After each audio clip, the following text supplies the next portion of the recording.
by the boys over a period of many months, or by exchanging their labor to pay for skilled mechanics.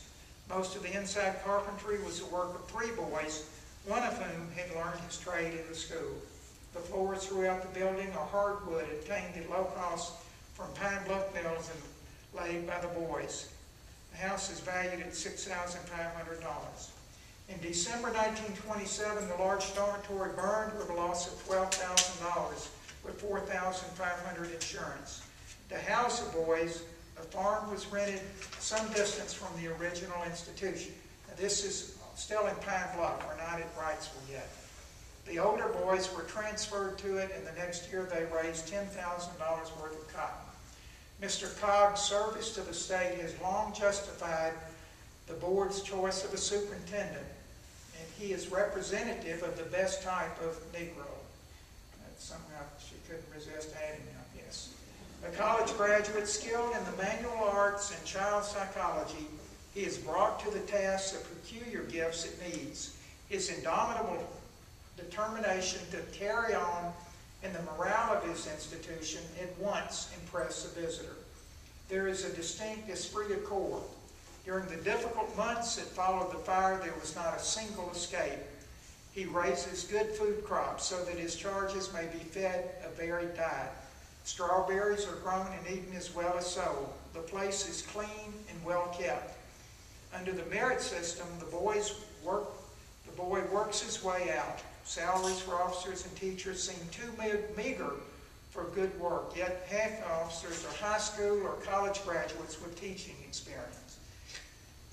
And yet 2 farms 17 miles apart must be administered, and buildings on neither are adequate to house decently the inmates. There is no money for medical service, books for any of the things that go to make a school, and thus making bricks without straw, the management can point with pride to the school's achievement. As of December 1, 1926, 217 boys had been committed, 84 had been paroled or discharged, and only 6 had escaped. Of the entire number paroled or discharged, but 6 had been returned to any kind of correctional institution. Besides agriculture, the boys engage in dairying, poultry raising, carpentry, shoe repairing, laundry work, and household tasks. In 1937, Governor Carl Bailey abruptly replaced Mr. Coggs as superintendent with a political appointment, the former sheriff of Mississippi County. And from then on, the school had one purpose: to be a prison work farm for boys, a junior come-ins and training with one stated aim: to make as much money from farming as possible. Until the Francis Cherry administration in 1953, there was not even a pretense of anything else at the Negro Boys Industrial School. In this era, there is no mention of any industrial arts program or education for the school. None of this was mentioned in Bill Lewis's article, but what also was not mentioned in Bill Lewis's article was that in the 1930 census taken at the Negro Boys Industrial School in Pine Bluff, it shows that Lester Gaines and Mary Gaines are employees at the school. Lester Gaines is a teacher and Mary Gaines is a matron. Also showing on the 1930 census is the name of Tandy C. Coggs, father of Superintendent Tandy W. Coggs. Born into slavery, Tandy C. Coggs, historian Wanda Gray has discovered, was able to purchase 40 acres of land at Ketcher in Crawford County, and that's real near Van Buren. We know that his son, Tandy W. Coggs, who was the 19th of 21 children, went to a black elementary school at Ketcher, then Arkansas Baptist, then Hampton, then he teaches at Branch Normal and Pine Bluff. What was the elder Coggs doing at the Negro Boys Industrial School when he had every black person's dream at the time, owning his own land? Well, as it turns out, there was a racial cleansing episode in Ketcher in which 40 black families, including the Coggs family, were run out of town after a quick trial and execution of 2 black men who were charged and convicted of raping and murdering a white woman. Now let us fast forward to March of 1959. Special delivery letter arrives at the governor's office. from Dr. Lewis Cox, a physician in Chicago, just one day after the fire. He is one of 3 sons of Tandy W. Cox. And in this letter, Dr. Lewis Cox writes the governor urging him not to act hastily in any decision to fire Lester Gaines.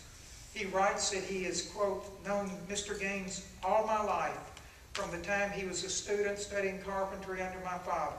He calls Lester Gaines, quote, during most of these 14 years, one of the most valuable, helpful, and trustworthy members on my father's staff.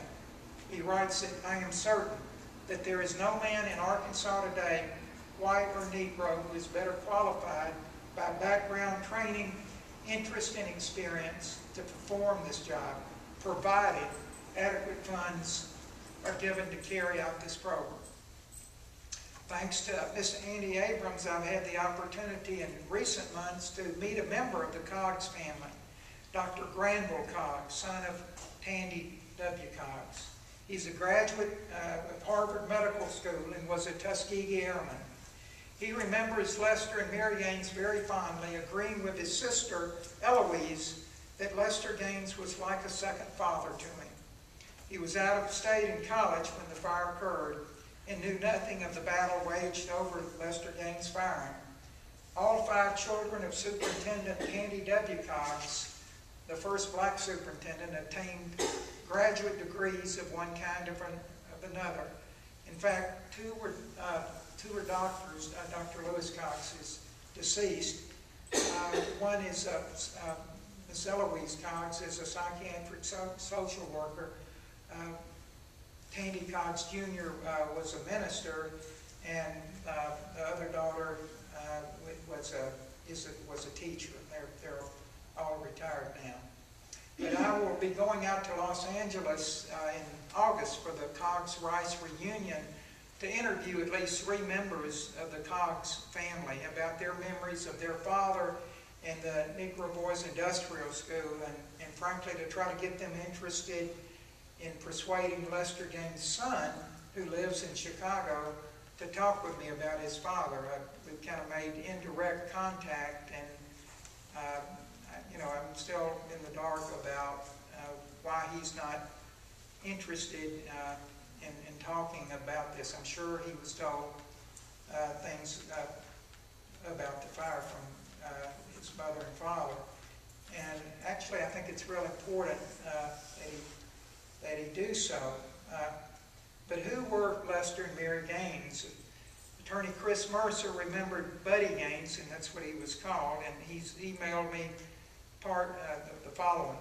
Whether I or the black community felt that Lester Gaines was negligent, I honestly don't remember. I do know that I had no active role in the investigation, nor did I have meaningful communication with anyone who did. I recall that Mr. Gaines had always been held in high esteem in his role at the institution until this incident. He was always an outgoing person with a contagious personality. After this incident, he became a recluse and very seldom was seen in public. He eventually left town and I never saw him again. The news was that he moved to Chicago. Before becoming the superintendent at the Negro Boys Industrial School, we know that Mr. Gaines was working under Dr. Ed McQuiston, who was white, of course, who was over what was then termed, quote, Negro education in the Arkansas Department of Education. Dr. Gordon Morgan, the first tenured African-American professor at the University of Arkansas in Fayetteville, and who spent the winter months in 1956 researching the Negro Boys Industrial School for his master's thesis, recalled that Mr. Gaines is somebody who was not particularly aggressive. And once again, there is a kind of a war of opinion about what Lester Gaines was like and what was his stewardship under of the Negro Boys Industrial School, and whether he had any responsibility for the fire. One of the things that kind of is unknown is whether the boys would have burned to death anyway because of where the fire was said to have started. And that's one of the things we still don't know, whether it actually was started in the room above where the person in charge had his cot. It may well be that the boys may have been able to get out. Anyway, it's something we still don't know. And of course, that's one of the things about history that